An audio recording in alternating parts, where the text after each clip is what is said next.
제6장.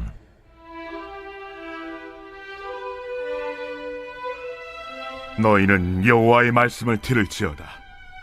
너는 일어나서 산을 향하여 변론하여 작은 산들이 내 목소리를 듣게 하라 하셨나니, 너희 산들과 땅의 견고한 지대들아, 너희는 여호와의 변론을 들으라.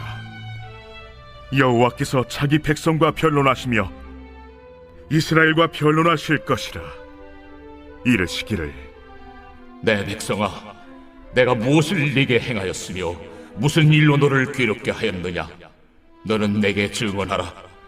내가 너를 애굽 땅에서 인도해내어 종노릇하는 집에서 속량하였고 모세와 아론과 미리암을 내 앞에 보냈느니라. 내 백성아, 너는 모압 왕 발락이 꾀한 것과 부올의 아들 발람이 그에게 대답한 것을 기억하며 시딤에서부터 길갈까지 일을 기억하라. 그리하면 나 여호와가 공의롭게 행한 일을 알리라 하실 것이니라. 내가 무엇을 가지고 여호와 앞에 나아가며 높으신 하나님께 경배할까? 내가 번제물로 1년 된 송아지를 가지고 그 앞에 나아갈까? 여호와께서 천천의 순양이라 만만의 강물 같은 기름을 기뻐하실까? 내 허물을 위하여 내 맏아들을, 내 영혼의 죄로 말미암아 내 몸의 열매를 드릴까?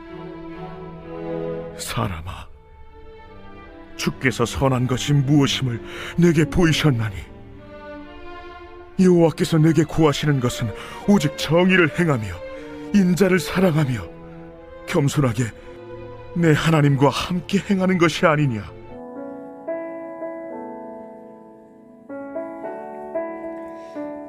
오늘 하나님께서는 미가 선지자를 통해서 하나님이 가장 기뻐하는 것이 무엇인지를 말씀해주고 있습니다.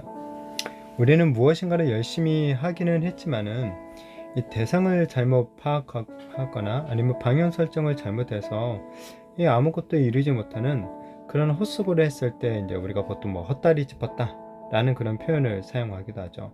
근데 이런 헛다리 짚은 것이 그때 당시 이스라엘의 어떤 상황과 맞아 떨어집니다.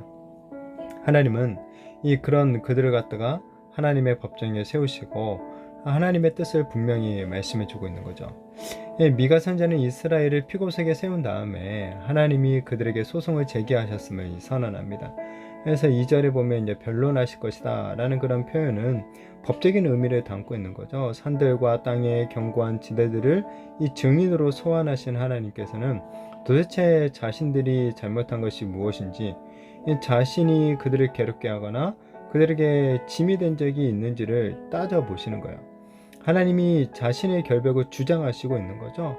이스라엘은 하나님을 원망하고 있었던 것이 분명한 거죠. 하나님은 그러한 그들의 이 원망이 얼마나 어리석고 터무니없는 반응인지를 갖다가 반박하시는 거죠. 지적하시는 거죠. 하나님은 애굽에서 종노를 하고 있었던 이스라엘 백성들을 구원해 주셨죠. 이 4절의 속량이라는 이 표현은 그들을 구원하기 위해서 이 대가를 지불하셨다라는 그런 의미를 가지고 있습니다. 모세, 아론, 미리암을 세우시고 그들을 통해 이스라엘을 인도하신 분, 이스라엘을 해하려는 수많은 원수들로부터 이스라엘을 지켜내신 분, 바로 하나님이시라는 거예요. 모압 왕 발락이 이 거짓 선지자 발람을 통해서 이스라엘에게 저주를 선포하려고 했을 때도 그 저주를 갖다가 축복으로 바꾸신 분도 바로 하나님이셨던 거죠. 하나님은 이 모든 일들을 기억하라 라고 명령하고 있습니다. 하나님은 이 법정에서까지도 지금 이스라엘 백성들을 단지 어떤 이 범죄자, 어떤 피해자, 어떤 피고인으로만 보는 게 아니라 아버지로서 백성들을 대하고 있는 거죠. 하나님은 백성들과 논쟁할 필요가 없는 이 권위를 가지신 분이시며, 백성들은 하나님의 판결을 사실 받아들일 수밖에 없는 피조물임에도 불구하고 하나님은 이 이스라엘과 오히려 논쟁하시고 그들의 생각과 반응을 보고 싶어 하시는 거죠. 이 법정은 그러니까 피고인에게 형벌을 선언하기 위한 그런 법정이 아니라는 거예요. 그렇기 때문에 이 이스라엘 백성들은 하나님의 마음을 헤아리고 듣고 하나님의 그 말씀을 듣고 돌이켜야만 하는 것이죠. 자, 이어서 하나님은 자신이 기뻐하는 것과 조금도 중요하게 여기지 않는 것이 무엇인지를 갖다가 말씀해 주시죠. 하나님은 일련된 송아지라든지 아니면 천천의 순양이라든지 어떤 이 만민의 간물 같은 기름이라든지 이 장자를 바치거나 몸을 불사르는 그런 일들은 하나님께 아무런 의미가 없는 거죠. 이미 천하 만물이 다 하나님의 소유인데 그런 것들로 그분을 기쁘시게 할 수가 없는 거죠. 자, 이런 것들은 사실 하나님이 아니라 우리 인간이 좋아하는 거죠. 인간이 좋아하는 거고 우리가 중요하게 여기는 것들에 불과할 뿐입니다. 하나님은 이 피고색에 서 있는 백성들을 향해서 그러한 것들이 어리석은 죄인들의 착각이다 라고 선언해 주고 있습니다. 그것은 오히려 하나님을 모욕하는 것과 마찬가지죠. 하나님이 진정으로 원하시는 것은 무엇이라고 합니까? 정의를 행하고 인자를 사랑하고 겸손히 하나님과 동행하는 삶이다 라고 말해주고 있습니다. 하나님께서 원하시는 것은 이 보이지 않는 우리 내면의 것이죠. 내면의 것을 원하시는 거고 영원한 것들을 원하시는 거예요. 하나님이 원하시는 것들을 우리가 다시 한번 보시기 바랍니다. 결국 그것은 하나님의 성품이에요. 하나님의 본질이라는 사실을 우리는 발견해 볼 수가 있습니다. 하나님은 결국 우리가 하나님 아버지를 닮은 사람들이 되기를 가장 기뻐하시고 원하신다라는 것을 알 수가 있죠. 하나님은 자신이 이스라엘에게 행하신 일들을 상기시키면서 그들의 어리석음과 배역 만덕함을 갖다가 오늘 고발합니다. 또한 자신이 전혀 원하지 않는 일들에 그들이 집중하고 있었음을 지적하시고 하나님께서 진정으로 원하시는 것을 행할 것을 갖다가 말씀해주고 있죠.